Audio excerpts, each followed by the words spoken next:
stop gossiping. That's a hard one. What is gossip? Saying something about someone that you wouldn't say to someone. Real simple. Sometimes I have to catch myself. I say, wait a minute, I'm fixing to say something now. Would I say this about that person if this person was standing here listening to me say it?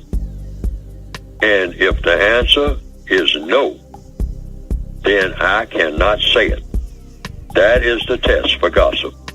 Stop saying anything about anybody that you wouldn't say to that person themselves. Get out of that habit. It's in the system of white supremacy. I mean, gossip, and we're told to embellish it. I mean, we make TV programs around it and all like that. But at least on a TV program, you're saying it to the whole world, so it can't be classified as gossip. It really isn't gossip if you're saying it to everybody. But if you're saying something about any person, stop and think, would you say that about this person if the person was right there listening to you say it? And if the answer is no, you would not, then don't do it. That is how you put yourself to a test. These are all self-testing suggestions. Every last one of them. Stop gossiping. See, gossiping means I'm trying to pull somebody else down to where I feel myself to be at a subconscious level.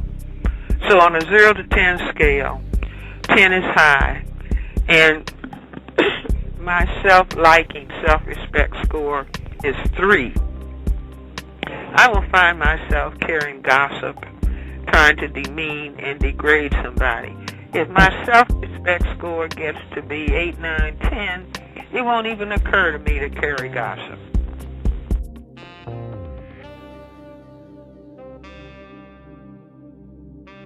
Make contact with anybody unless you have something constructive to say or do. Now that's the start right there. Don't pick up the phone.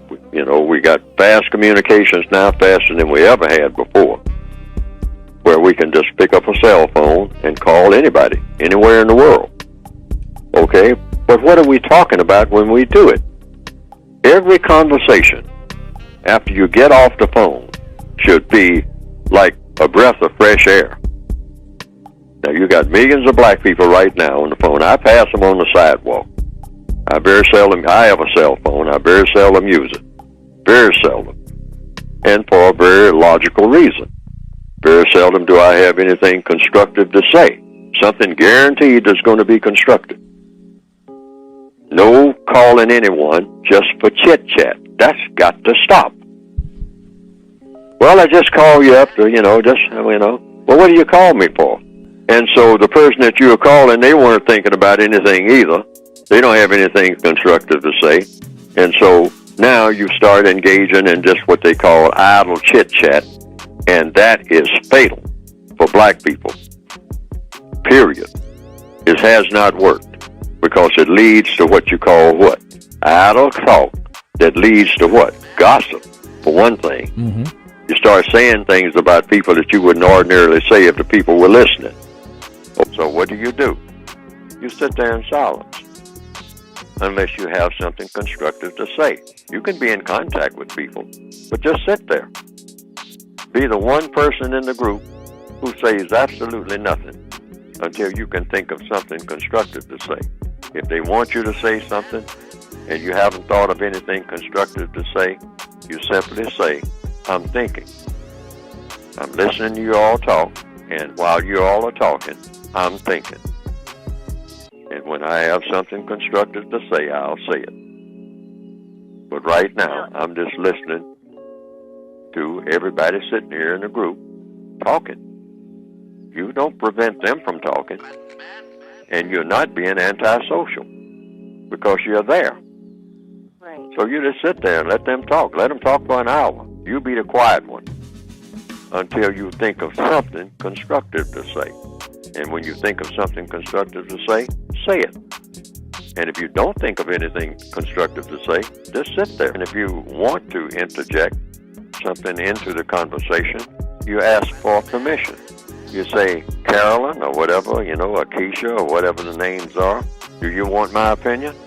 And if they say, no, we don't want your opinion, because you always come up with something too serious. They may say something like that. That might be the response. So then you just go silent again. Your opinion's been rejected. Yeah. But you're still there. It's not difficult at all. And not only that, when they want to talk serious, it's been my observation. Now, the person that talks seriously about serious subjects, when they really are in trouble from all of that talk that they have produced that was poisonous, you will be most likely the person that they will come to. They get ready for serious conversation when they're really in trouble as a result of all this poison they've been engaging in. Right. Now they will come to you. It's like social media is, they gamify, they make a game, right, out of attention.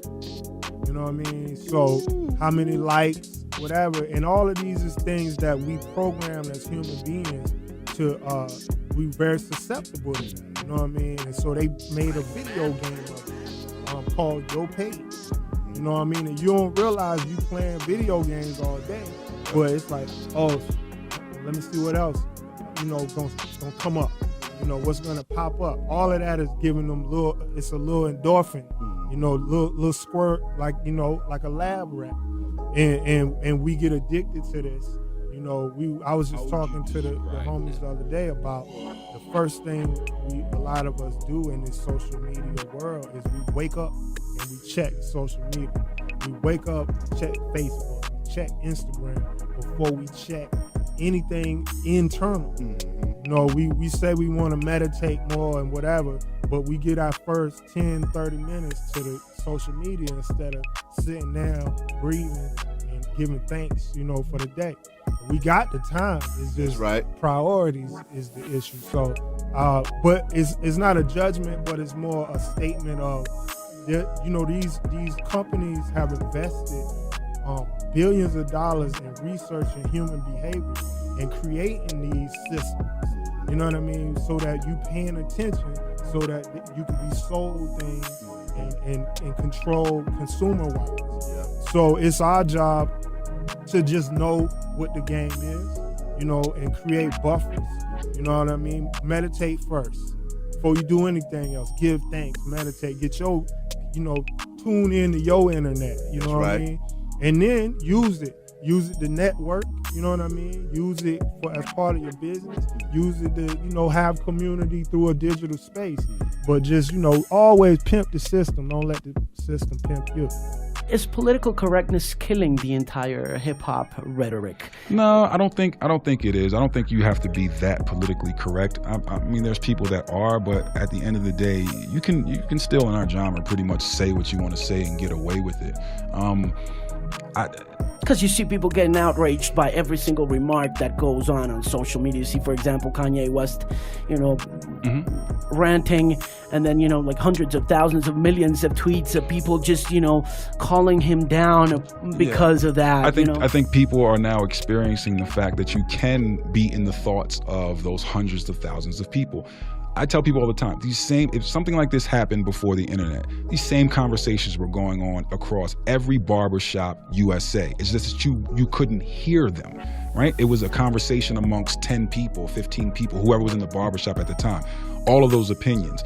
Now you get to read all of them, and it becomes sort of like noise, right? You can't take that and say, okay, well, I'm going to stop doing what I'm doing because someone has this opinion. There's always going to be opinions. There's always going to be someone that doesn't like what you do. There's always going to be people that do like what you do. Sometimes you need to be called out. You need to have people say to you, I don't really like that. Great. You know what? I'm going to go. The mature person goes back and says, okay, you know what? I'm going to go back and I'm going to fix this. Or you can simply say, I'm sorry, or whatever. But we're in that age now of instant access. Someone can, without even knowing you, just say whatever they want to say across the internet. it's pretty reactionary too, you know, which is kind of dangerous. Oh, it's very reactionary. But it's all in how you view things.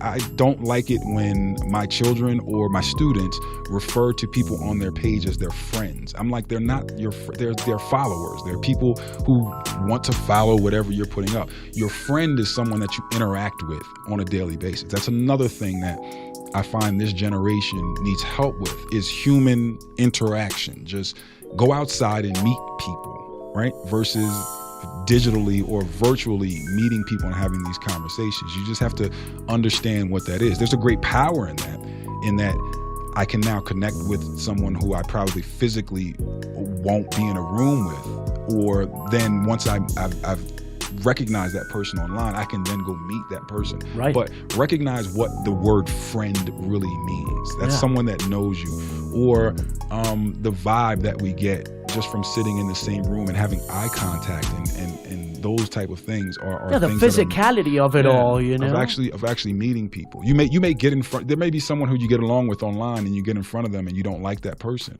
or vice versa. There may be someone who seems like you don't like them online and you get in front of them and then they're like, oh, this is actually a cool person.